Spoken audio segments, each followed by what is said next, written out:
So the curriculum goes like this. So we have like 4 modules.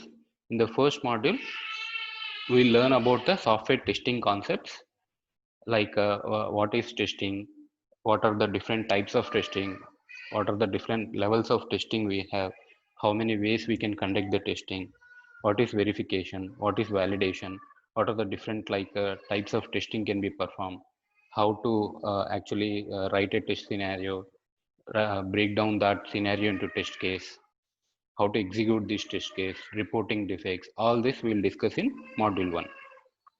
This we call it as software testing concepts. This we discuss in the module 1. Then comes module 2, where actually we'll work on some project. So whatever we discuss in the module 1 is like theoretical. In module 2, we are going to apply that concepts and actually work on a project, which will actually simulate a real-time project. And then comes the next module, agile testing and Jira tool. So agile is a process of software development process. So which is like most widely used nowadays. And so we are going to discuss on that agile process. And then we'll also discuss on a tool called Jira tool, which is called as test management tool.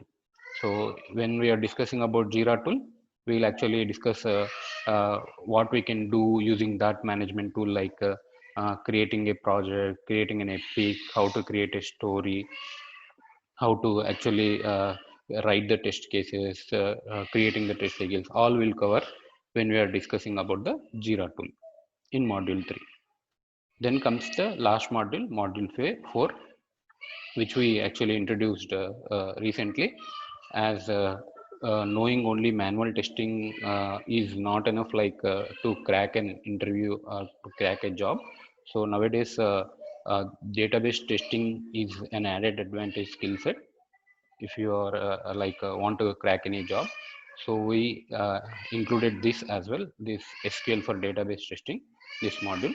Here we'll go through the what is an SQL, and what are the different operations or different commands we can execute on database. All this we'll discuss in this last module. This would be like the course curriculum, and in each session we'll pick up some topics and we'll discuss on each topic in detail. So let us start our first session in manual testing. So first of all, we'll discuss about what SDLC is. SDLC is software development life cycle. And before that, before actually discussing about software development lifecycle, let us first understand what software is. So, what is a software? Let's say, for example, there can be a pharmaceutical shop, or banking institutions. Everywhere, if you go there and if you see their machines, they have their own application inside that, and they will be working on that. Even in the banks, insurance, anywhere, hospitals. So if you go and see, they will be working on the machines, right? If you observe that, so even though we have our own machines, we will not be having that application. If you observe whatever they are doing on, whatever they are working on. So what is that? So a machine, a laptop or a machine computer is a hardware. Whatever we have, that is common to us, whatever we have and them. Say for example, a bank. So they have their own machine, we have our own machine, but we can't actually perform the actions which they are doing on their machines, because they have something extra on their machine. That is what we call it as an application or a software. We can call it as a software as well. So they have their own software installed on their machines. So the machine, whichever is physical, which where we can feel it, is called a hardware, and an application or a software is one which is virtual. You can't actually touch it, or you can't actually view it physical. It's a, it's virtual. So it can be actually installed on a installed, but it can't be actually physically feel. So that is what we call it a software. So they have that software on their hardware machine, and we don't have that on our machine, so we are not able to do that. So that's the difference between hardware and software, and that is what the meaning of a software. So a software is an application which is like an extra thing on top of your hardware, that we call it as a software. And having said that, so that's an application or a software is what we can understand. And now let us understand, like uh, how do they get, like say for example, there is a bank. Let's say for example, there is a bank, and this bank has a has an application. How did they get the application or the software? We'll discuss that now. So how do they get the software? So first of all, they will have some requirement. A requirement, they will come up with a requirement. Like say for example, a bank can come up with a requirement like whoever logs into their application, a customer, so they should be able to perform some basic operations, like the customer should be able to log in into the application. He should be able to view his account balance. If he wants, he can actually add any beneficiary. And after adding a beneficiary, after some particular time, after the beneficiary gets added successfully, the customer should be able to transfer the funds, here credit cards and all these are the different types of features in an application. So this is the requirement for any bank. So let's say for example, a bank comes up with a requirement. So a bank has a requirement and they come up with a requirement. Now, who actually fulfills the requirement? So who does that is that we call it as IT organization. So what we mean by IT organization is information technology. So there are like many information technology companies. All what they do is according to the requirement of the of any client or customer. I'll tell you that. So they have some requirement, they come up with the requirement, and they approach any IT companies. And what these IT companies do is according to the requirement of the any bank or anything in that matter. So whoever is approaching with the requirement, we call them as a customer, or we can call them as a client. And whoever fulfills the requirement is called a vendor. So what these IT organizations do is they actually understand the requirement of their client, and they do some analysis on the requirement. If at all it is possible to actually implement that requirement and provide them as an application or a software. So what do these IT organizations do is they actually analyze the requirement from the customer, and then they actually prepare some budget and time. What is budget here? Budget can be of resources. Again, what are resources? Resources can be human resources, hardware resources, software resources, like this. Whatever the resources they need, like IT organization need to actually fulfill this requirement and develop a software or an application, that they actually estimate it. All these resources collectively is called as a budget. So they come up with a budget, and also they estimate a particular time to actually uh, develop this application according to the requirement. So they come up with this budget and time, and the customer or client, so and vendor, so both vendor and client will come to an agreement. So within some budget and within some particular time period, this application has to be developed and has to be given back to the client. This is what they will have an agreement between them. So from that time, like it's up to like IT organization how to actually develop the software. So like any any other industry has its own process to develop the products, right? Say for example, uh, some manufacturing industry. So what do? They actually purchase some raw material, and then they actually modify that into some particular shapes,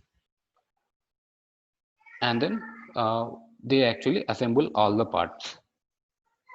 Say for example, some automobile industry, and finally what they would get a final product. This is what the process followed in any manufacturing industry. Likewise, in software industry also. So IT industry or software industry is same. So IT industry is information technology industry. As they develop softwares, so they are also we can call them as software industry as well. So IT organization, what they do as a vendor, they actually analyze the requirement of the client and come up with the estimation of budget and time. And upon some agreement between the client and vendor, they actually IT organization starts developing the software. And to IT organization to develop the software, they again also need to follow some process. That process we call it as SDLC. So what SDLC is? Software Development Life Cycle.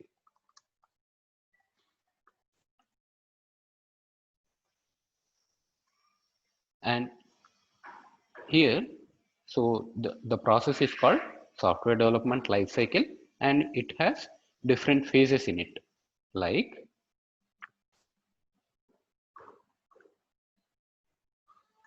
first phase is requirement gathering phase.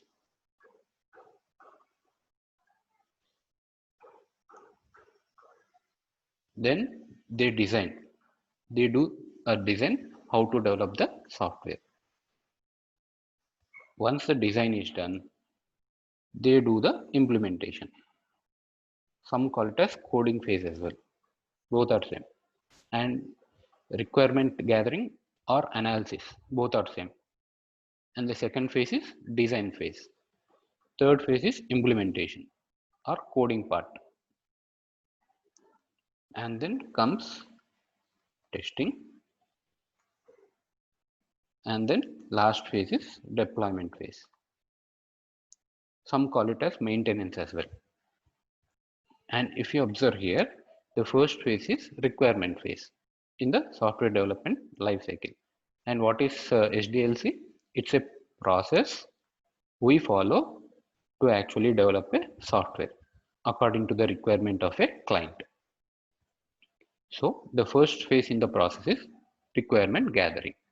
So this is the important phase, and mostly product owners or business analysts in the industry will be involved in this phase, and they actually get the requirement from the client. So then comes the phase design phase.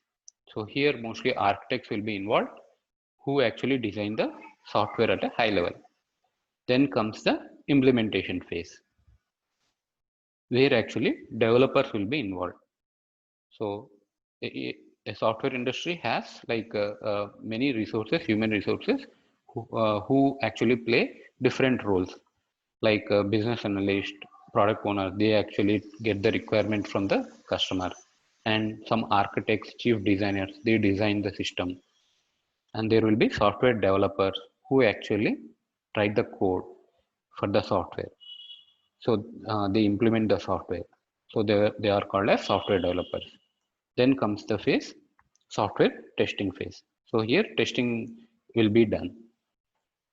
Testing of the product or the application will be done. Then comes the deployment phase. So deployment phase is like deploying the product once it is developed on the customer site, and maintaining it is the last phase. And this is called as the SDLC, the total process which is involved in developing the software. That's why it is called as software development life cycle. And why it is called as a life cycle is, so after the deployment, so it again actually goes back to the requirement. Like if a client has some issues or some more requirement enhancements to be done to the application, then they come back to this phase, like they again come back with some enhancements. Again, the process continues the same, and this goes on like for a long time, even years together. It goes on for some projects.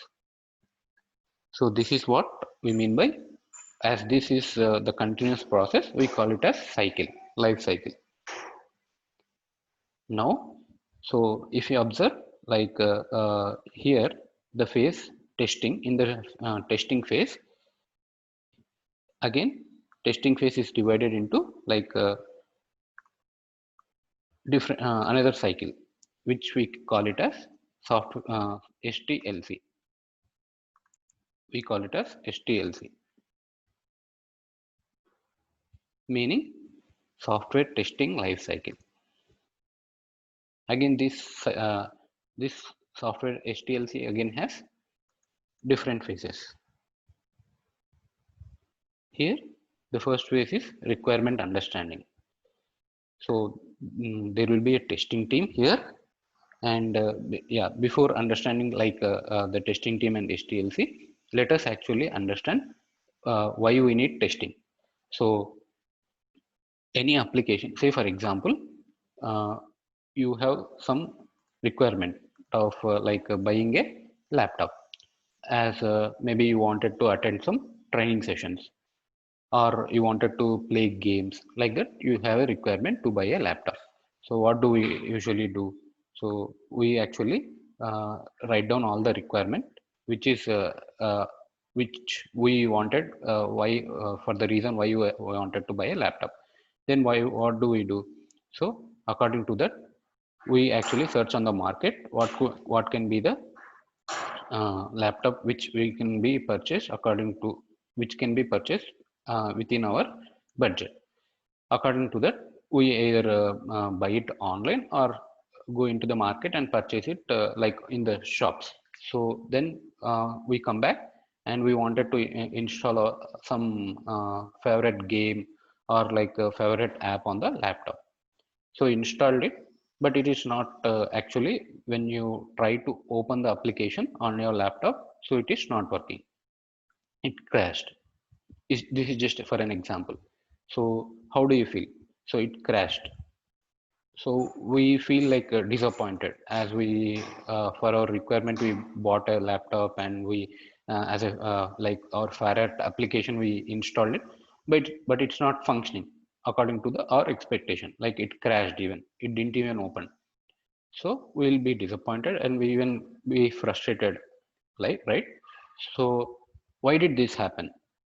So the application or the software whichever you installed was developed, but it was not actually evaluated for its quality. So the quality of the software was developed, but like the evaluation of the quality, like the quality of that software was not evaluated. That's the reason it was like not functioning according to the requirement.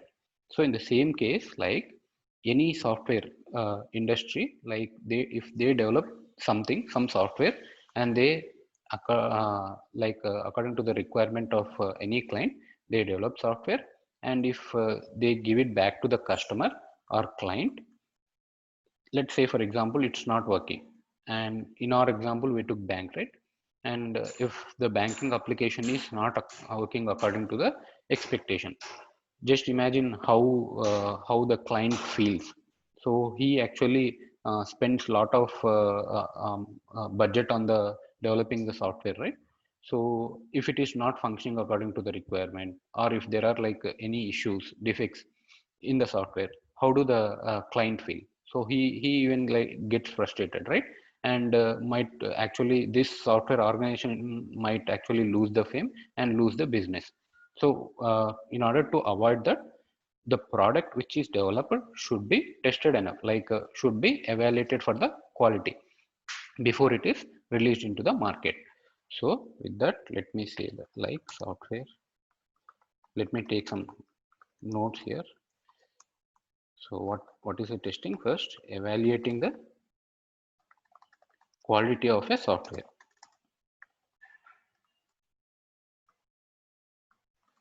if it meets desired requirement or not. This is what we can define as testing. And we can understand that this is very crucial step like testing. As you know, it actually impacts the business as well. So we need to always evaluate the quality of the software before it is released into the market. And you can see it here. So that's the reason like testing is very crucial. And if you see here, like testing again has its own life cycle, which we call it as STLC, meaning software test life cycle. This is about testing life cycle. Here again there are different phases for the software testing life cycle, STLC. First phase is requirement gathering, preparing test plan, and then they actually write the test cases, so which we call it as test case design and execution,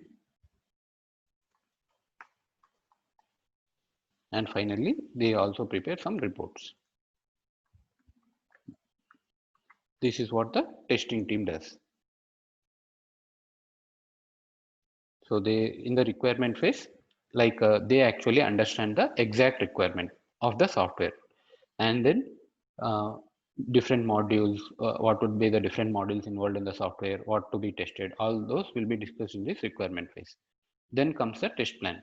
Here in this test plan, mostly managers and leads of the testing team will be involved, where they estimate the resources required, what are the software or tools we need to actually need to test this software, and if there are any automation test cases to be actually noted down, other metrics, all this will be prepared here in this phase, test plan phase. Next comes the test case design phase, where actually the test cases are designed. Like first of all, the use cases are broken down into scenarios, and scenarios are again broken down into number of test cases.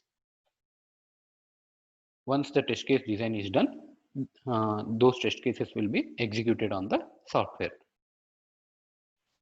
And finally, we'll actually prepare the QA team.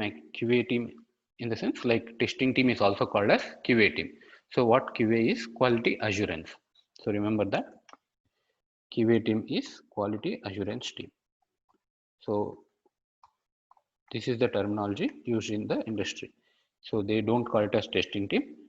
We call it as QA team, quality assurance team. So they create QA team. What they do is they execute the test cases and they prepare the reports for the test cases.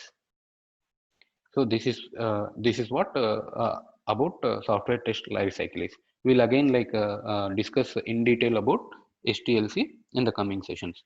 So for now, what you can actually remember is, so this we have a life cycle for software development, and within that we have one phase called testing, and within the testing we have another life cycle called STLC.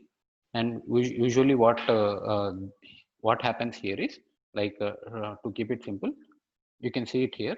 So in testing phase, what happens is testers, they actually test the software or the product, and if there are any defects, they actually assign assign back to the development team, software development team. Then they actually fix it and again gives it back to the testing team. Again, this process is continuous here. This we need to know. So this is about SDLC and STLC, and software test life cycle. We'll again discuss this in the coming sessions. Now we'll see the difference between project and product. What is a project and what is a product? We'll understand that now. Till now, we understood like what is an software, what is an SDLC, the process involved in developing the software. This we understood now. Now what we'll see is, we'll see what project and product is. So there are two types. Before that, we need to understand like there are two types of companies: service-based companies and product-based companies. In our example, what did we discuss? Like there will be a bank which can be called a client, and there will be some IT company, right? IT organization. So if any client, so this is called as client.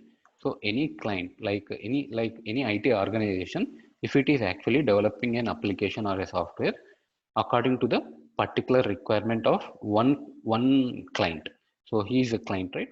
So this bank has some requirement, and if this organization is developing a software only according to the specific requirement of only particular this bank, then that we call it as project. So in project, only one client will be involved, and these IT companies actually work on that project for that client according to the requirement. These type of IT organizations are called as service-based companies. Examples are TCS, CTS, Wipro, Infosys, Capgemini. All this comes under service-based companies. And what is a product is? So again, like here, there is no one client. According to the market requirement, what some companies they do is, these are also called as IT organizations, but these are called as product-based companies, because what they do is they do not actually serve the requirement of one client. So they actually take up the requirement as a whole, like what's the market requirement, they will consider that, and according to that they develop some application or a software, that we call it as a product. And the example for that products is, you can see like we have Windows, right, from Microsoft. This is the operating system. You, me, everyone needs the operating system on our laptops. So that is Microsoft is not actually targeting one client here. So according to the market requirement, they developed some software called operating system Windows. So that process, like that we call it as a product. According to the market requirement, if something is developed, some application, that we call it as a product, and whoever actually is using the product is called a customer, and the IT organization, whoever is developing such type of applications or products, are called as product-based companies.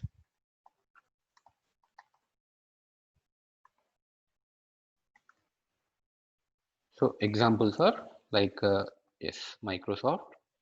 Even if you take Google, we know, right? Google, like used by many of them. We use Google, like Apple. All these type of companies comes under product-based companies, as they don't target a limited group of clients, but they actually target large group of clients. And we don't even call them clients here. We call them as customers. So whoever uses the product is called customer, and whoever is developing such products are called as product-based companies. And whoever actually targets the requirement of a particular a specific client, then we call them as we call that as a project. And whichever organization is working on such type of application, they are called as service-based companies. This is about project and product.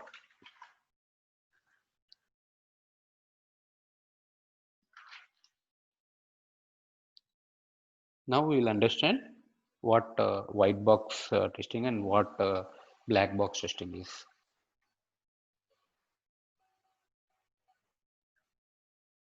This is done. Now we will discuss about white box testing and black box testing.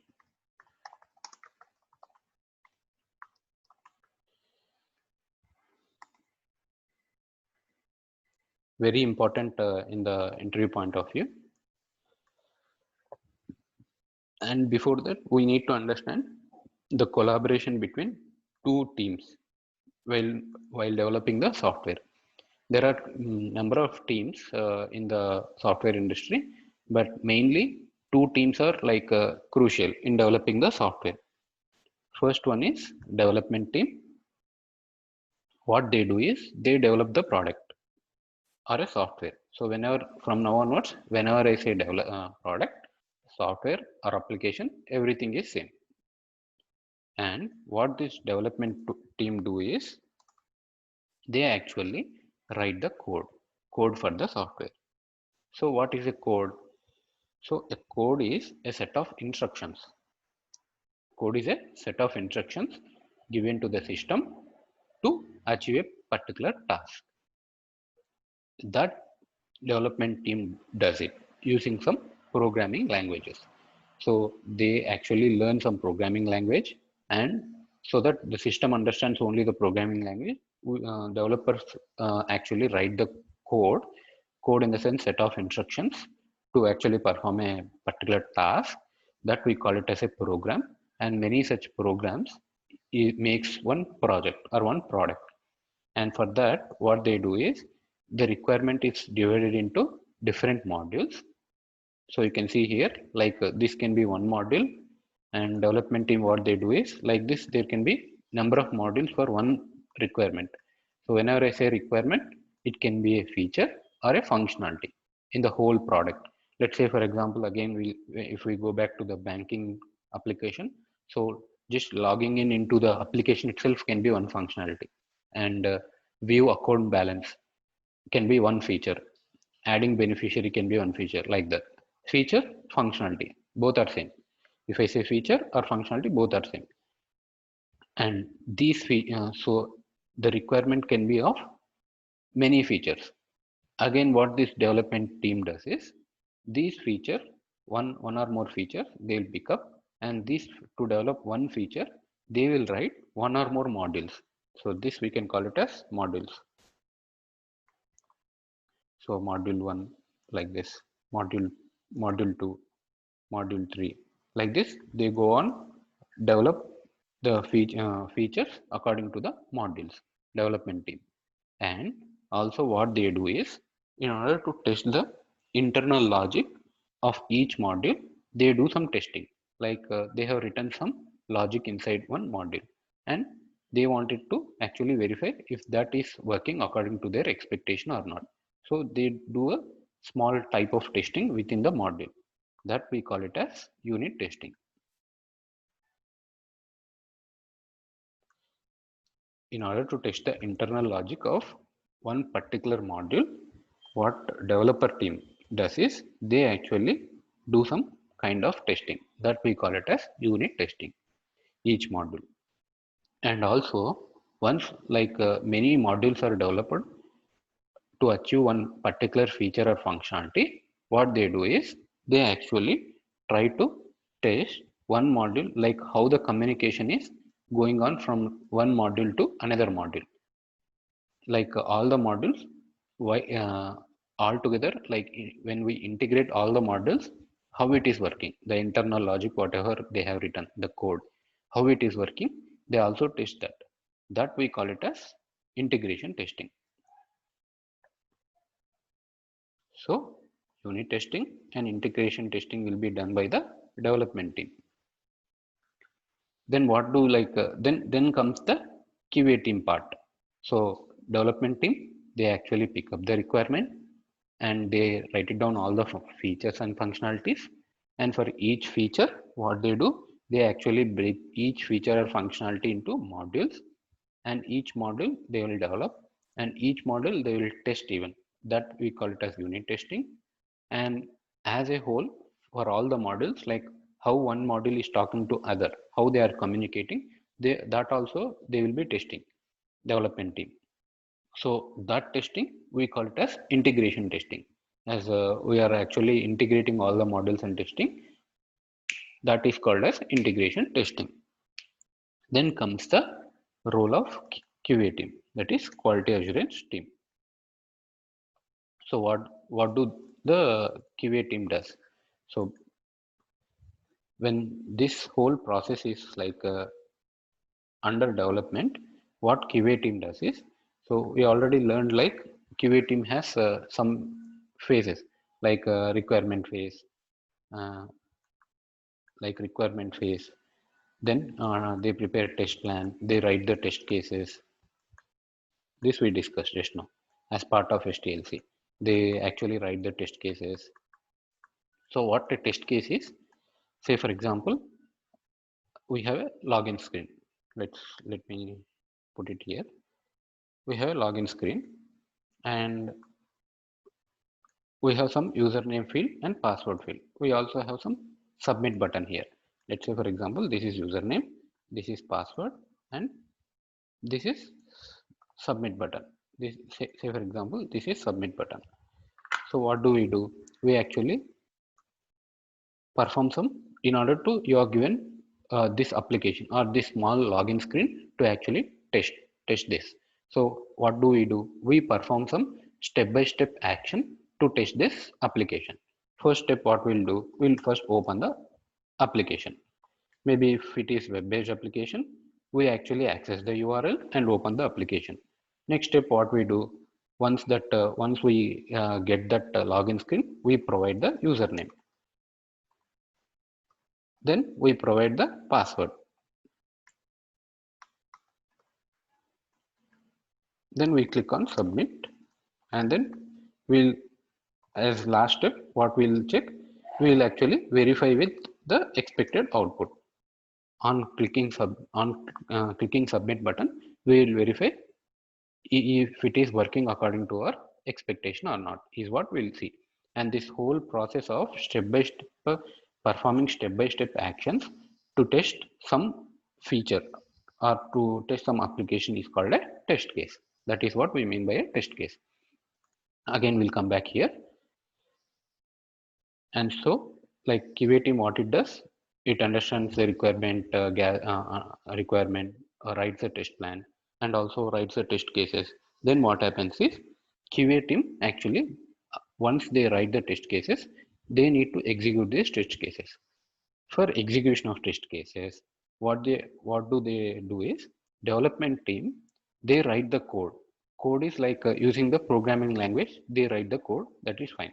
And they also test it, like they test it internally, unit testing, and they do perform integration testing. And they don't actually give this code, whatever they have written, as is to the QA team. What they do is, they actually package all this code into something called builds. Builds are some executables. We can call it as executable or a build or cycles. And that they provide it. Say for example, let me call that as build now. And this build or executable will be picked up by the QA team. So they pick up this build, and they in the sense QA team starts performing the testing on the application. So development team writes the code for the application, and they don't actually provide the code as is it. So they actually compile the code and they package all the code into one small build or a cycle, and that build will be provided to the testing team. So this testing team now performs the actual testing, as they might be ready with the test cases they have written. So they perform the actual testing on the build provided by the development team. And what do they do is, whatever testing the QA team does is called as system testing. And like there are different levels and different types of system testing, which we'll actually learn in the coming sessions. So for now, QA team, whatever they does, it is called as system testing, and they actually perform the testing on the executable provided by the development team, not on the actual code they write it, but they actually package that into some builds, which we call it as executables. That executables will be picked up by the QA team. Then what they do, they actually install that software in their machine. That executable, like any other software, we download and install, right? Like that, an executable will be given to the QA team, and that executable will be QA team installs that software on their machine and starts testing the software. That we call it as system testing. And if you observe, like the build, like whatever is given by development team, and they don't actually provide you with all the features in one build. They actually give us the QA team in like many builds. They give it like they divided it into many builds, and uh, for each build they actually provide with some features, and that features will be QA team will be testing. Once it becomes stable, we'll have the final build which where we have all the features according to the requirement of the customer. Then we'll actually release the product or the application to the uh, actual client. So in this phase, what QA team does is, while they test the software, if they get some defects or the bugs, so bug or defect or issue, everything is same. So whenever I say bug or issue or defect, the meaning of that is, so there is something which is not working in the application, which it has to work for. It has to work according to some expectation or the requirement, but it is not working according to that expectation. Then we call it as an bug or an issue or a defect. That we raise it as a defect to the developer team.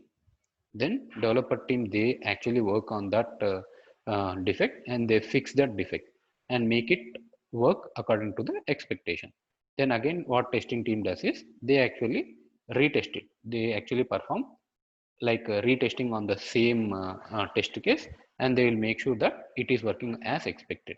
This cycle is continuous till we get a final product out of it. And the testing done by the QA team is called system testing, as they actually work on the whole system, not on the any code written by the development team. In fact, like QA team is called as the first customer for the product. So as they take the system uh, and they actually test it, so they can be called as the first customer for the product. And once this testing is done and we have some stable build of the product, then we release it to the customer or the client. And customer, they don't actually put the product or the application into their production environment as is. What production is, again, if we take some banking application, there can be many transactions going on, right? So they can actually will not put the software there inside it as is. They will actually in turn test it if it is working according to the requirement they are asked for, and that testing is called as acceptance testing. The testing done at the customer end is called acceptance testing. We also call that as UAT. UAT is user acceptance testing. And if you see here at the development team side, like they do some unit testing and integration testing. This whole thing we call it as white box testing. And whatever is done at the customer end, QA team and customer end, this we call it as black box testing. Why we are calling this as black box testing is, we are not sure what is written inside the application, but we are still using the application and we are testing the application. So it is like black box to us what is inside, what is written inside. So we are called whatever the testing done by the at the QA team is called as a black box testing, and whatever the testing done at the development team is called white box testing. This is what we need to understand, what white box testing and black box testing is. To keep it simple, like white box testing is done by the development team who actually writes the code for to develop the software, and black box testing is done by the testing team or a QA team who actually validates the quality of the product. Is done by so that type of testing is called like black box testing.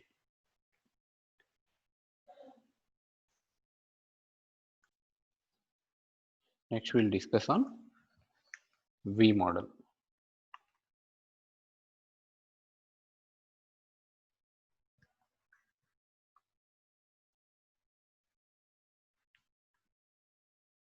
So what is a V model?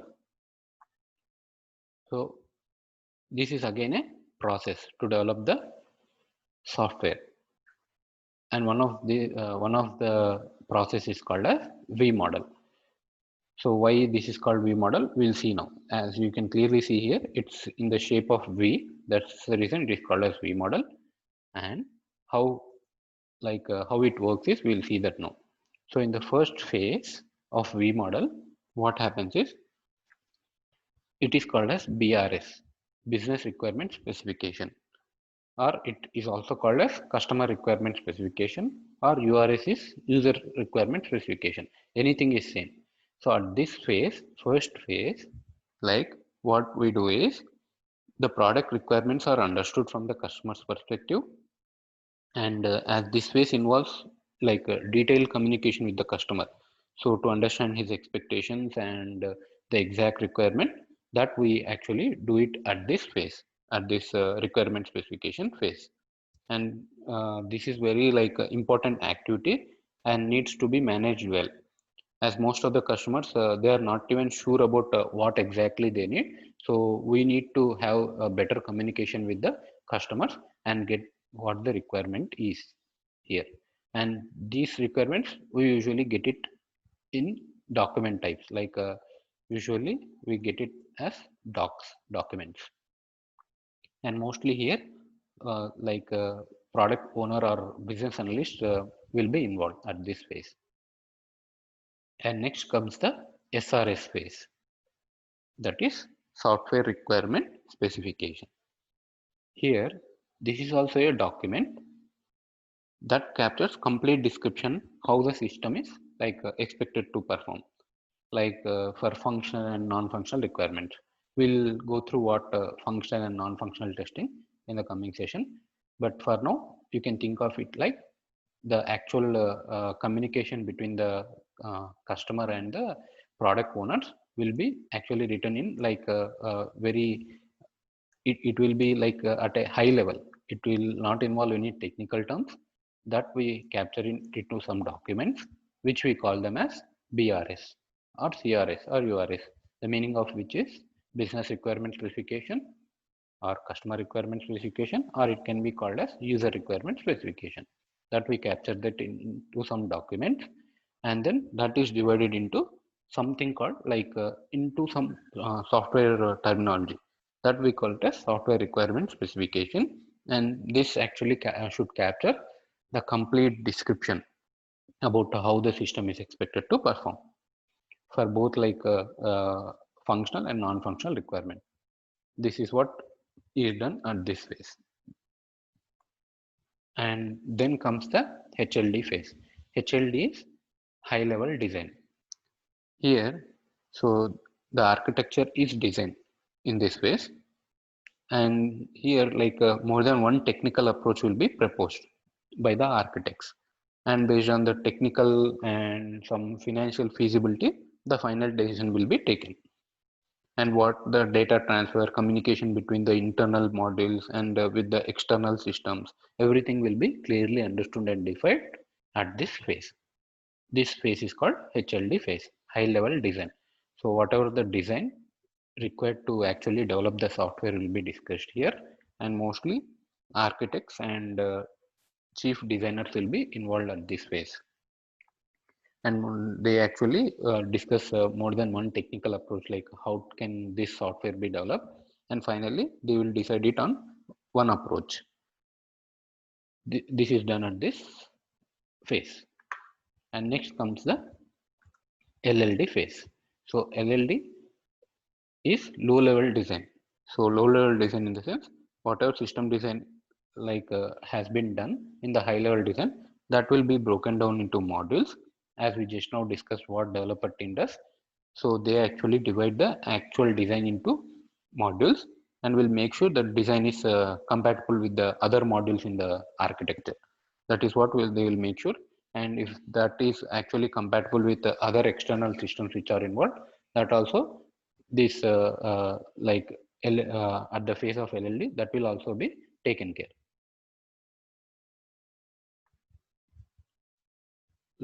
Main team leads, software team development team leads will be involved at this phase. And next comes the coding phase, where the actual coding of the system modules will be written like according to the system design. That was like happened in the earlier phases. According to that system design, the coding phase will be done. Coding is the actual code written to develop the software. This is where like the most of the software developers will be involved, and they actually first of all choose the programming language which will actually suit the software to be developed. They choose that, and they use one of the programming languages and start writing the code.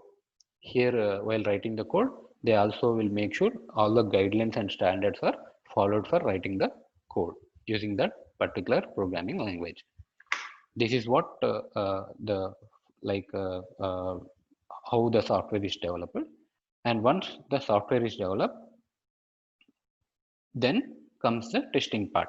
Like in the coding phase, whenever developers develop in modules, so each module, again, what did we discuss? Like each module will be tested by the software development team, and that we call it as unit testing. So you can see it here. That is done. And once all the modules are integrated, then development team also does the integration testing. And these two techniques we call it as white box testing techniques. This is done by the development team. Then comes the system testing. How do who does this system testing? QA team does this system testing. As development team, they provide the entire like application. It has some features and functionalities developed that they provide it like a executable or a build, so that this executable QA team picks up and installs on their machine and tests for the like test for if the product is working according to the expectation or not. And like already discussed, if it is not working, they actually raise the defects to the development team, who like work on that defects and fixes the defects, and again assigns back to the QA team. Again, QA team retest the same defect, like if it is working according to the expectation or not. And then if it is working, they close the defect and they will proceed with the further testing on the product. And once this system testing is done by the QA team, then what happens is in the next phase, like we are done with developing the software. Now we are confident enough to release the product to the client or the customer. And customer actually takes the software, and before actually putting it into live or production, what customer does is they actually do some user acceptance testing, like the high level requirement, whatever they're asked for, is it working or not, is what they will confirm customers. And then that testing we call it as user acceptance testing.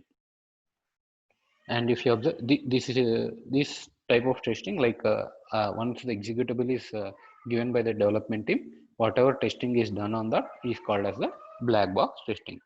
And we can see it here clearly. This is called black box testing techniques. And if you observe on the left side, whatever like you're coming from top to bottom, these phases are called as verification. So what verification is, we actually test for the documents here, like we are actually testing the documents, even though we are not actually performing the actual testing on the software. Before even developing the software, we are making sure we are not missing any requirement which is present in these documents, that we are making sure.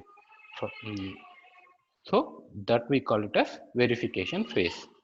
So whatever we see on the left hand side from top to bottom, that phase, this is called as verification phase.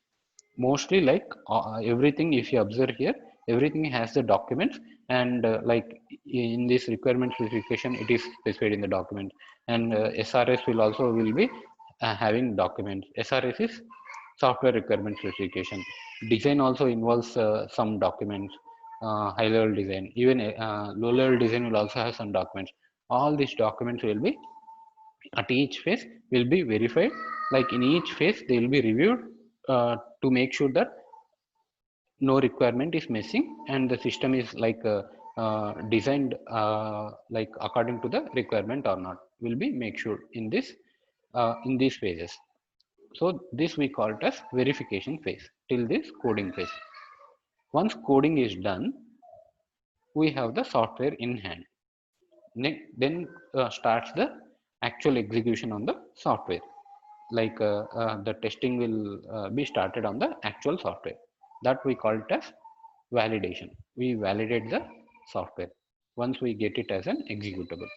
So, and you can see it here from like top to bottom, all these phases is called validation, as we actually work on the actual product, not on the till now what did we do, we actually was only verifying on the documents, but this time like we work on the actual software to test for the quality of the software.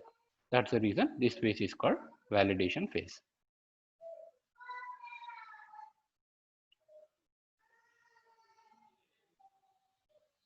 And we can see it here, like we already know, like in the system testing we also check like entire system functionality and communication of the application, like whether how it is working with the external systems as well. All this is done and the user acceptance testing is done at the customer end, and all this is called as black box testing, and the testing done by the developers is called white box testing. This is about like a V model. And whatever we do here, right, as part of verification, this we call it as static testing. And as part of validation, whatever we are covering, this is called as dynamic testing. Why we are calling that as this as static testing is, here we are only verifying the documents. If you observe whether all the documents are correct or not, and if there are any missing requirement or if it is going correctly or not, that we are doing here in the verification phase. So it is called as only static testing. So as we are verifying something, it is also called testing, and that testing is called, but we are not actually testing the software. To build the software, we are actually making sure everything is going right. So that we call it as static testing. And we actually work on the actual software once it is developed. So that we call it as dynamic testing, as we are actually working or testing on the actual product build. So we call that as dynamic testing.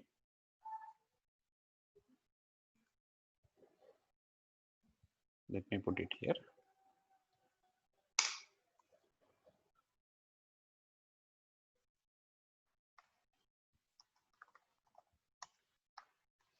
Static testing versus dynamic testing.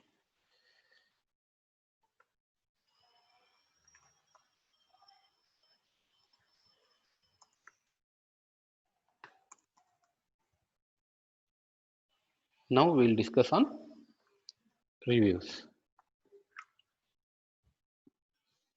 Now we will discuss on reviews. Sorry. So what is a review?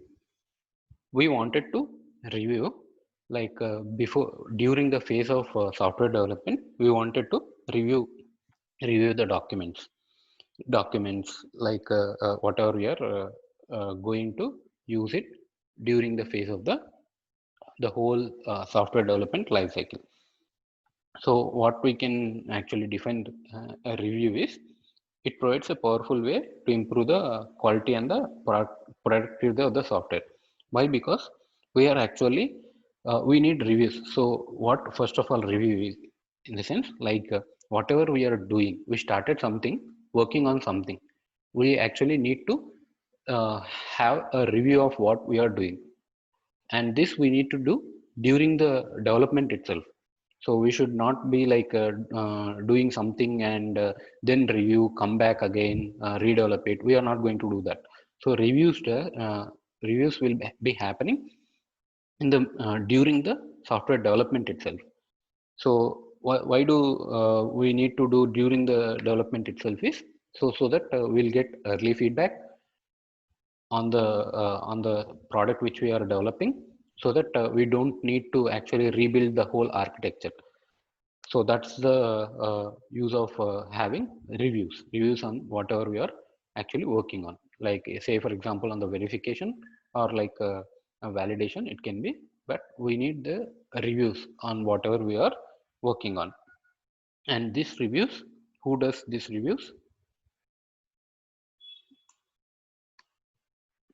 So there are like different category of resources who will be doing reviews. So we do have some review meetings. So people, what they do is, in software industry, before starting developing any software, so they actually have like many meetings, many review meetings, and each one have its own roles and responsibilities in the review meetings.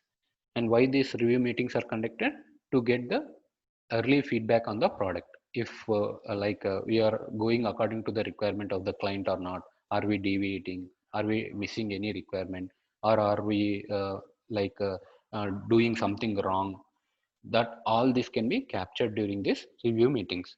And who are all involved during these review meetings are, so the first one, we call him as the moderator. So moderator leads the actual review process. So a review is just a meeting on the documents prepared during the software development, that we can understand like that. And during these meetings, there will be like a number of people involved in these meetings, and one of them will be picked up as a moderator who actually leads the whole review process. He schedules this meeting, and then he sends the documents before even meeting happens to other team members, and he will actually leads the possible discussions and stores the data which is collected. So this is what the moderator in the review meeting does. Mostly like business analysts or product owners will be chosen as the moderators, and they will be like a mediator between the development team and mostly QA team. They actually will be acting as a moderator, and they actually lead the entire review process. Then we need the author, like author in the sense whoever writes the document.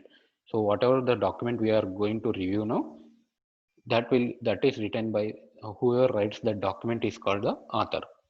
And here the author will be explaining the document to the entire team involved in the review meeting, and he will actually the goal of the author is to actually learn as much as possible, to improve the quality of the product. So in point of view of the quality of the product, he takes up the feedback from the team members and note it down, explaining the document which he has written.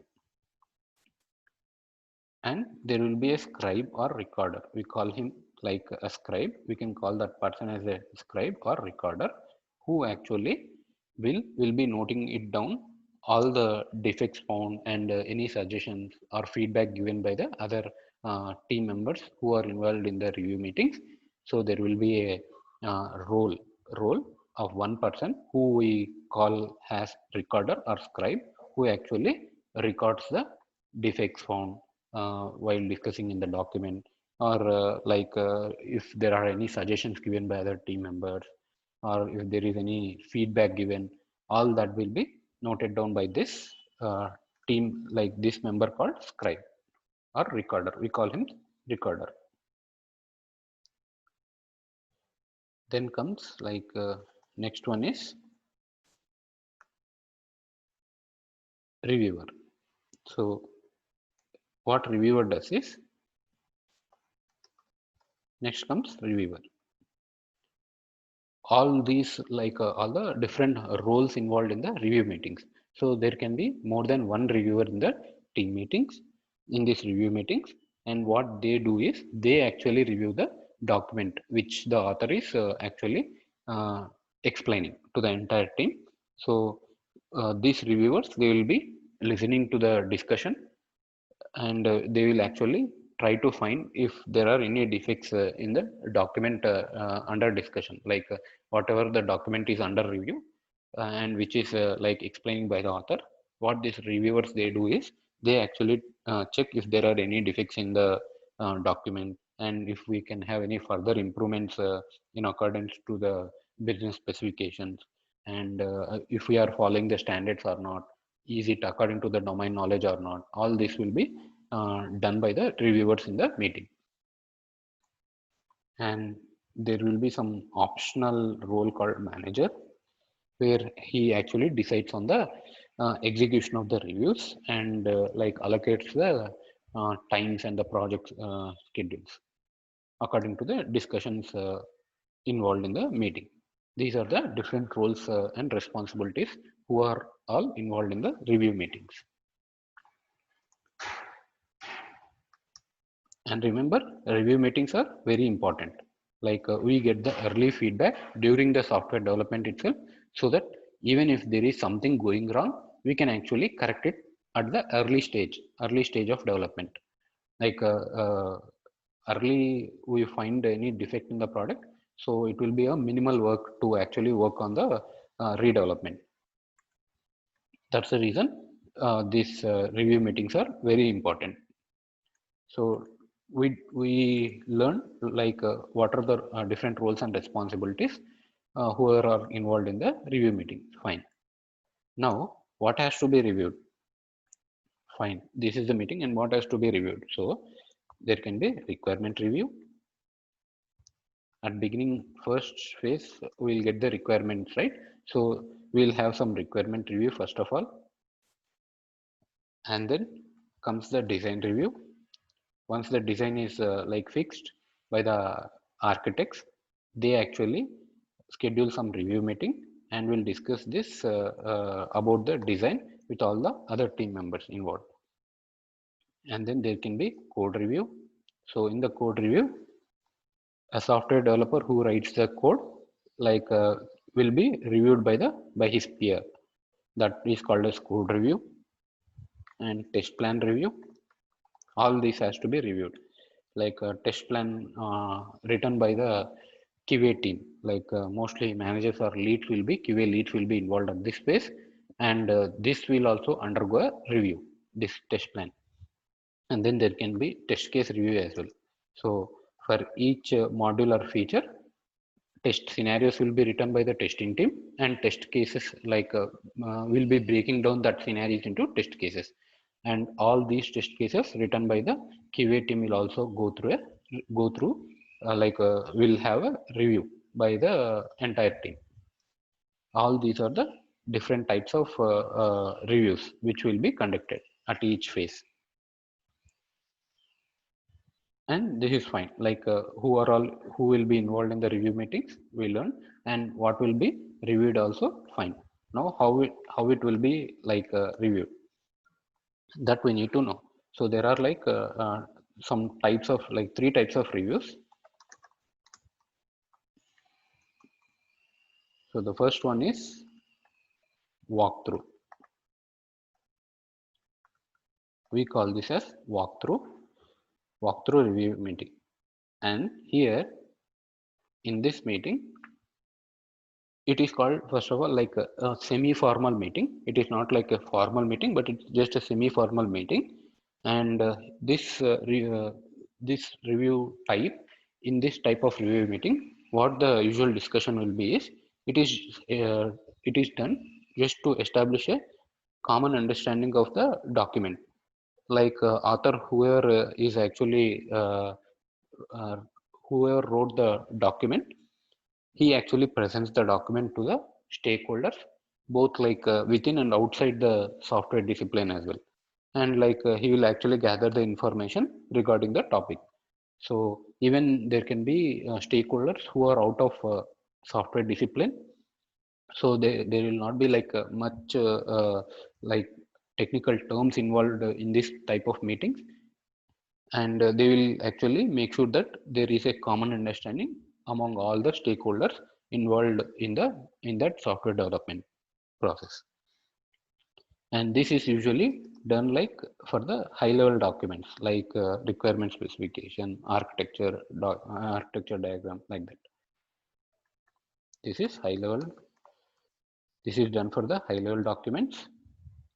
And what did we discuss? Like it is semi-formal. It is not like that formal. So it is just like semi-formal review meeting where where everyone has the common understanding on the requirement.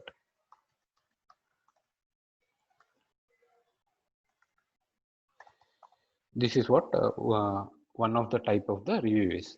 Another type of review is technical review.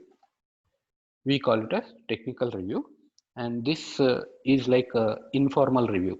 This we can call it as informal review type, as it mainly focuses on the technical content of the document. Only like a few folks will be understanding this type of reviews, as this will be mostly involved like a content which has the technical content in the document. And mostly this will be led by the trained moderators, or like whoever are the technical experts. They actually lead these review meetings, and they ensure that all the technical concepts are used correctly here.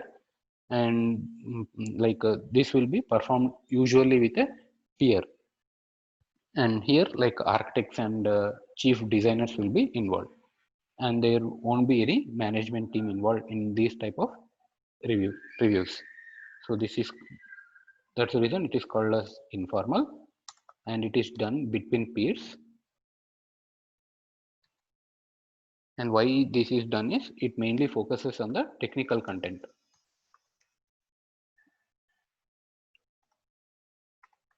This mainly focuses on the technical content, and this is like any informal meeting. This need not have like any particular time, and this will not have any minutes of meeting like that. It is just like a casual review meeting. So anytime if any technical document has to be reviewed, so that a particular small group of folks will actually enter into a meeting room, and that need not be a room even. They can actually have their at their desk itself. So they will have the discussion, and they will actually discuss on the technical content of that document.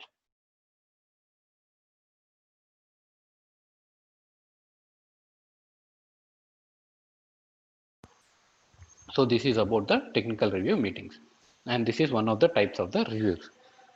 And next comes the inspections. This is a formal type of meeting. Inspection is a formal type of meeting where this will be led. This will be led by a trained moderator, and obviously it can't be the author who writes the document. So it will be someone who is a trained moderator. And before the meeting itself, document will be shared to all the members, all the participants who are going to attend this inspection review meeting. So the document will be shared to all of them, and it is expected that everyone, the participants who are will be involved in this inspections, are like thoroughly actually gone through the document thoroughly, and they should be coming up with their understanding, their questions, and if they have any comments and if they have any feedback, they should be coming prepared before coming to this inspection review meeting. And here as this is formal, so even like defects which are all there in the documents will also be logged, unlike like any other type of reviews. So in the inspections, like it is formal, and defects and feedback, everything will be logged, and this is very much formal. So these are the different types of review meetings we have. So what did we discuss? We started with reviews, and why do we need reviews? So we discussed about V model, where we have like verification phase and validation phase, and we can clearly see like in the verification phase, like mostly it is done on the documents. So the most of the thing is like testing the documentation. And validation phase, like let me go back to the PPT again.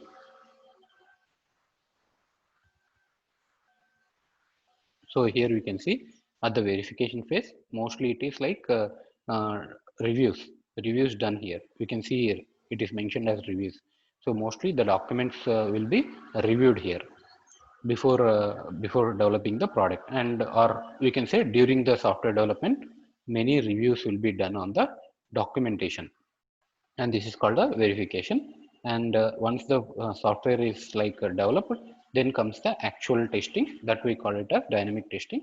And this all this step by step phase is called validation, is what we discussed. And then why we need like reviews is, so early reviews gives early feedback, so that we don't need to actually reinvent the everything, or we don't need to like develop it from the scratch. So if we have some early feedback, we can correct it there itself, so that there won't be much impact on the productivity. So then we started like discussing how important these review meetings are, and who are all involved in the review meetings.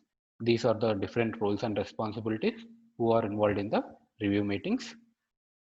And then we discussed about what has to be reviewed. So everything has to be reviewed, like in the verification phase or like validation phase, whatever the documents we prepare uh, during the software development process, all these documents has to be reviewed, definitely reviewed. And these documents, how they are reviewed, so they can be reviewed in like in three types. Like it can be a semi-formal walkthrough sessions, walkthrough meetings, where like high-level documents will be reviewed, and it need not be that much formal, but it can just be a semi-formal one, so that everyone who are all involved in the product development are like the in the in, who are all involved in the software development process. So all of them has the common understanding. That is what we'll make sure in this type of meetings. And technical reviews is something like very informal. It need not be like a scheduled meeting, or we don't take any minutes of meeting like that. Minutes of meeting is like whatever we discuss in the meeting, that will be like noted down by someone, that we call it as minutes of meeting. Even that will not be done in this type of technical review meetings. Just like peers who are write some document, they will get it reviewed with their peers, like without any scheduled time, or like without any particular formal things. So that's the reason we call it as informal. And mostly technical content will be reviewed in this type of meetings. And then comes the inspections. So this is important. This is a formal meeting where most of like the documents written by the author, whoever writes the documents, they actually send it to the whole team, like whoever should be involved in this inspection review meeting. So the participants are expected to be prepared, like they have to go through the document, they have to be prepared with their queries, feedback, and if they find any defects, so should also be prepared, and that has to be discussed in the inspections meeting. And that whatever will be discussed will be logged here in this type of meetings, that we call it as inspections. So this is the understanding of review meetings, and different who are all involved, what will be reviewed, and how they are reviewed. Like in three types of review meetings can be of three types, and these are the three types of reviews. This is about the reviews.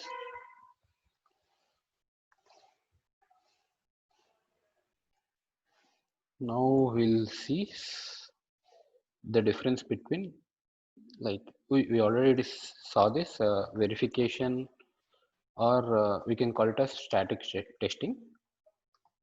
So what did we discuss here? Mostly this type of static testing or verification phase will mostly focus on documentation. As we don't have, by this time, we don't have any software to actually test it. We actually test the documentation itself. Even the documentation is also called as testing, and that testing we call it as we are not doing on the actual software, we are calling that as verification, and we are also calling that as static testing. And like to understand it simply, like what we can see here is, are we building right system, is what we can say it simply. are we building right system, is what we'll make sure during this phase of verification and static testing. And what comes under this category, all the reviews like inspections and walkthroughs, all this comes under verification, this phase, verification phase. Next is validation or dynamic testing, where the actual testing of the application or product will be done. That we call it as validation or testing. Here our main focus will be on the testing of the software here, as we already have the software built now. So the main focus here will be validating the software. That's the reason we call it as dynamic testing, or like in the V model, we call it as a validation phase. And how can we define it as? Are we building system right?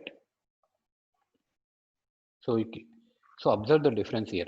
Here, verification phase, like we are focusing on the documents, and what we are seeing, are we building the right system? In the dynamic testing phase, what we are saying, are we building system right? There is a difference. There is difference here. So if you observe, are we building right system, in the sense we don't know what we are building, how how we are building, we don't know. So in each phase, in the verification phase, we evaluate, are we building the right system according to the requirement, is what we will go on check in each phase. So that's the reason it is called as, are we building right system. So we wanted to develop some requirement. Are we doing it right or not? Are we doing it for the requirement or not? Is what we'll be verifying here in this phase. That's the reason it is called as, are we building right system. Then comes the validation phase or dynamic testing, where we actually test the software which is built. And if you observe, there is nothing called verifying the right system. We already have the system in hand now. Now, what we can do, we can only see whatever the system we have in hand, is it working correctly or not, is what we can do in this phase, in the validation phase. That's the reason it is called as, are we building system right? So we have the system now anyway, is it working correctly or not, is what we will be verifying in the validation phase. So we say that, are we building system right? That's the difference between verification and validation. So anyone, if they ask what is the difference between verification and validation in the interviews, this is what we need to explain, and we should be explaining it very clearly. What do we mean by right system, and what do we mean by system right? So if in case if required, we should be even showing that V model diagram and explaining them, so that anyone who asks the question will have a clear understanding on whatever you are explaining. So this is about verification versus validation. We can also see it as static testing versus dynamic testing as well. So the main difference will be, we can clearly say verification mainly focus on the documentation, and validation, it focuses on the software, as the software is already built by the time verification is done. And in the verification, we don't have the software, we only concentrate on the documentation. So we need many review meetings, inspections, and walkthroughs. And in the validation phase, what are all involved, unit testing and integration testing. We do have system testing done by the QA team, and UAT. UAT is user acceptance testing. These are all comes under validation or the dynamic testing. And this is the difference between verification and validation.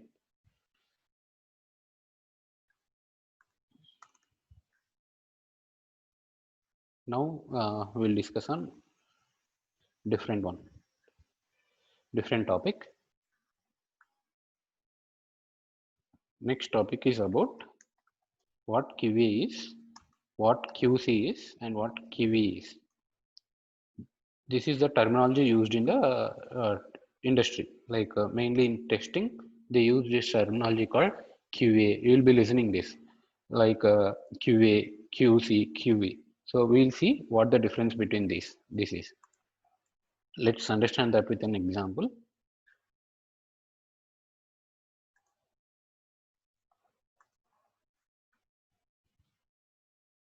So we discussed about SDLC. So we discussed like we have requirement phase. This is the requirement phase, and then comes the design phase. Then comes the coding part or implement. This is called a coding or implementation part. I'm just putting it as the coding part here, and testing phase, deployment phase. We know this. We just now learned that these are the different phases of the SDLC. Fine, but if you observe, like in each phase, though this is like a development life cycle, if you observe here, like in each phase, like testing is involved. In requirement phase, testing is involved. So if you observe, testing phase, requirement phase also testing is involved. How is it involved? So if you remember, like we discussed about the review documents, right? So in this phase also testing is involved indirectly, like we actually test the documents written. So that we call it as like requirement documents testing, right? So here requirement is involved, and design phase also testing is involved. So you can see here at this phase also we had some level of testing, like testing the documents. Here also we had testing. Design documents we tested, like we have gone through the reviews for the design documents also. Even coding phase also testing is done, unit testing and integration testing. And even at the testing phase we call it as we actually do the main testing that will come. And here also we do some testing. So in every phase there is some testing, we know, right? And this, in each phase of the software development lifecycle, whatever we are doing the testing, it is called as quality assurance. It is called as quality assurance. As in each phase we are making sure something is correct or not. Like we are actually evaluating the, even though we are not exactly evaluating the quality of the software, like indirectly, like we are making sure that in each phase, at least like whatever phase we are working on, everything is working correctly or not. And for that, what we are doing, we are actually testing. In at each phase we have some documents. Those documents, if they are correct or not, is what we are testing. So all this process is called as quality assurance. Why you are doing all this? We wanted to make sure that we actually develop a quality product and release that into the market, or release that into a client who actually came to us for a requirement. So that's the reason we call this entire process as quality assurance. So we are assuring the quality of the software, and this process is called as quality assurance. And next, at the testing phase, there is something called STLC involved. This we have seen, software testing lifecycle. And here, this in this phase, this the QA team actually takes the control of the quality mainly. Even though in other phases testing is done, it is like only at a high level of testing. But at this phase of testing, STLC, so this QA team actually takes care of the control of the software quality. So this testing team takes care of the quality control. So this is called as quality control. Control of the quality will be taken care by the testing team. So this at this phase or this team we call it as quality control team. Though even though in each phase like testing is done, that we call it as quality assurance, but the actual testing of the software is done at the testing phase. So everything, the quality control will be like will be in the, like will depend on the QA team. So even they will be called as quality control team, as they control the quality of the software. They actually decide the status or the quality of the product. That's the reason this team is called quality control team, or a team who actually make sure that quality is fine for the product is called as quality control team. This we call it as QC. So what QC is? QC is quality control, and this control will be will be held by the testing team or the QA team, and so they can be called as like a quality control team even. And if you see the difference between this QA and QC, in QA what happened, like we can see the differences. In QA, it actually is defining the process. So how the entire flow of the software development is what Azure QA team does. But QC, they are actually implementing, or they are actually following the process of the testing. And in QA, if you see, it involves the entire SDLC. And QC, only STLC is involved. So SDLC is development lifecycle, STLC is testing lifecycle. So in the STLC, only like QC, in the QC, like only STLC involved. In QA, whatever you are saying, everything is involved, right? All the phases. So in QA, like it involves full SDLC, like software development lifecycle. And in QA, if you observe, we are actually preventing the defects. So before even developing the software, so what we are doing the testing on the documents. So we are doing some prevention here, so that whatever defects that might come in future, that are prevented. So what QA is involved in, it is involved in preventing the defects. But what QC is involved in, already we have the software, we are going to test the software for its quality, and we are going to detect the bugs or issues in the software. So here it is called as detection. So let's put it in notes here so that it will be clear. QA, what it does, QA is first of all, like let me put it as quality assurance, and it actually defines the process.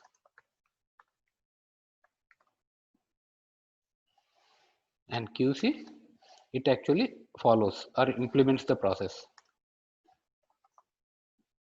Who actually implements the process? QC is called as quality center, quality control.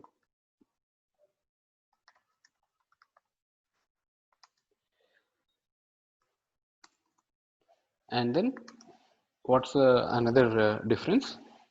In QA is involved like for the whole cycle of SDLC. In QC, it involves only STLC. And one more difference is in QA, quality assurance, what is done? Prevention. So prevention of defects. So we'll predict something before even developing the software, so that that will not arrive after the software is developed. So what we are working on here is we are trying to prevent the defects during the quality assurance. But what quality control team does, they actually detect or identify, we can say identify defects on the software. The software is developed and they actually identify the defects on the software. This is what done at the QC. So QC is quality control. This is about QA and QC. So who are all involved in QA is, so in QA, all the product managers, or we can call them project managers even, project managers or leads, all they define the process, how the process has to be while developing the software. So they are called as QA. And who are the actual QC? So QC are the actual testers. Actual testers are called QC because they will be involved in STLC. Like whoever does the testing, they are called as quality control or quality control team. So this is how we can understand QA and QC. So QA is quality assurance, who actually defines the process, and QC is quality control, who will make sure that that quality is present in the product. And this involves QA involves the entire SDLC. As if you observe quality assurance, we do testing in each phase of the life cycle. And QC, it is involved for only STLC, testing life cycle. And QA, during the QA process, like prevention of defects is taken care. And during QC, we have the software. So we will actually identify the defects if the software is working according to the given requirement or not. And who are all involved in QA? As this defines the process, mostly managers and the leads will be involved in this process.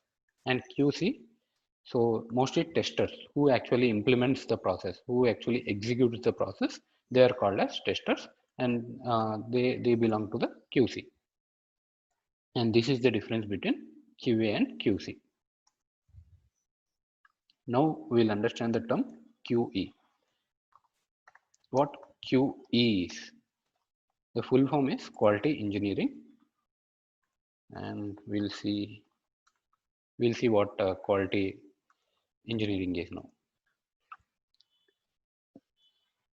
Say for example, like there are some developers. What do they do? Developers, they write the code, right? So they write the code. Why do they write the code? They write the code to actually build a software. They write the code to build a software. So they are called as what are they called as? They are called as software engineers because they write the code to build a software. That's the reason they are called as software engineers. SW in the sense short form of software. So they are called as software engineers as they are building a software. Now we'll come to testing part. There are testers. There are two types of testers.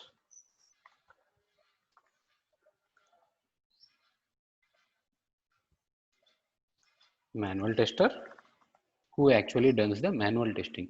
In the sense, they actually prepare the test scenarios, break down into test cases, and once the build is released by the development team, they install the software and they do execute the test cases they have written.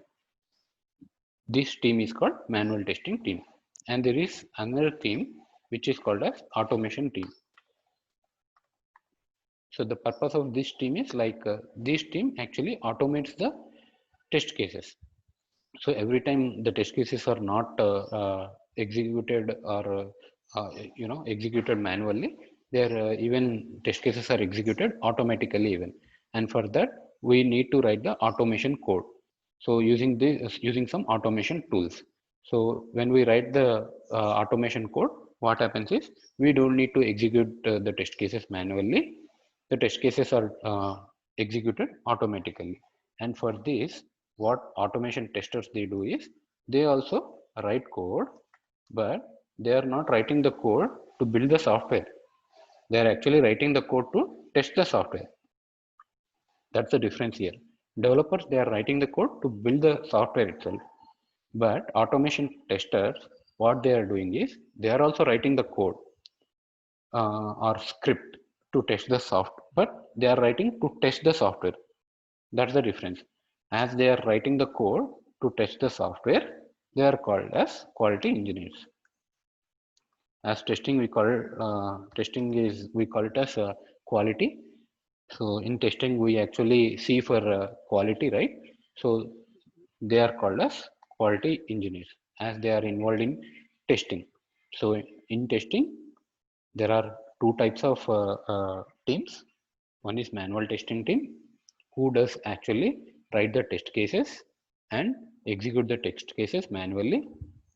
And there is another type of team called automation testing team. They are also called they are also involved in the testing team, QA team, but they are called as automation testers. And what is the activity they do? They actually write the code to test the software which is built by the developers. So they are called as quality engineers. Nowadays, this term has become like very famous. So people call QE, and like most of the companies are actually looking for the QE, so quality engineers. So they also expect along with the manual testing, they also expect the testers to have knowledge on the automation as well. So they look for the role. They actually look for the role of QE. And so now we have the understanding of what QA, QC, and QE also. So what can we conclude? QA is about management, QC is about testers, and QE is again like a subpart of testers who are called as like automation testers. Let me put it as automation here. So this is at a high level of understanding. So QA versus QC, quality assurance, quality control, and quality engineers who are all involved in QA. Management team is involved in QA, and QC, quality control, testers are involved, and QE within testing team there are two teams: manual team and automation team. Automation team members are called as QE. As they write the code to test the product, they are called as quality engineers.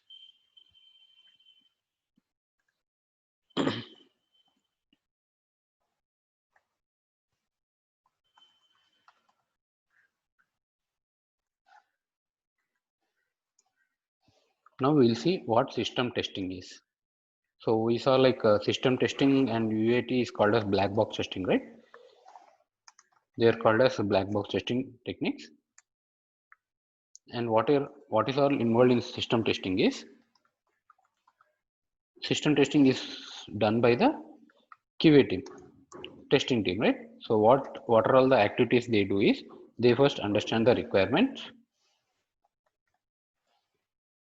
They do design the test scenarios, and then they write the test cases. Actually, they break down scenarios into test cases and write the test cases, execute test cases. They will identify the defects and report it to the developers.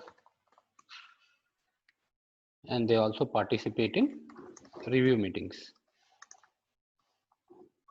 These are all the activities of any tester or any QA team member.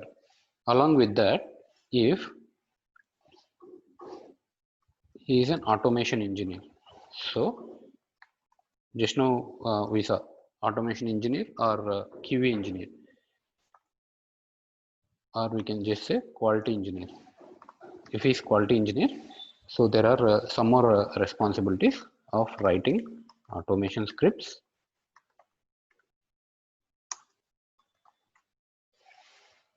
After writing the scripts, they do execute the scripts. They generate the reports, like reports in the sense all the test cases whichever can be automatable will be automated by the automation team, and then they actually test it in the sense they actually execute the scripts they have written, so that they are working according to the script they have written or not. They do execute that and verify it, and then they actually generate the reports. So these reports will have the overall stats, like how many test cases are working, and how many failed because of this automation, and how many are skipped because of unavailability of the environment. All this will captured in the reports. So these reports will also be generated by the quality engineers or the automation team, and then they actually send this status of all these test cases which are all working and which are all failing. All these status reports they send it to the management team. These are the usual activities by any testing team member. And this is about like what are the different activities by a tester or a QA team member. So system testing will involve all these type of activities. We call that as black box testing. And let's actually recap what did we learn in this session. So we learned about SDLC. First of all, we started with SDLC. We started understanding what software is, and then slowly we learned what are the different phases in the process of software development. Then we understood what testing is and how crucial testing is. Then we also discussed about the difference between project and the product, service-based companies and product-based companies as well. White box testing versus black box testing. We discussed about V model, and in the V model, we discussed about verification and validation, static testing versus dynamic testing. Then we discussed about reviews, how important reviews are, like who are all involved in the reviews, what will be reviewed, and how the reviews will be done in what are the different types of review meetings. Then we discussed about the differences between verification and validation, or static testing and dynamic testing. And finally, we also learned about these terminologies called QA, QC, and QE. And we saw what are the activities, daily activities performed by any QA team member. This we call it as system testing. And in the next session, we'll discuss about the system testing types. There are 4 types of system testing, and that topic itself takes about an hour. So that we'll discuss in the next session. So let me stop here, and if you have any questions, you can actually put it on the chat window now.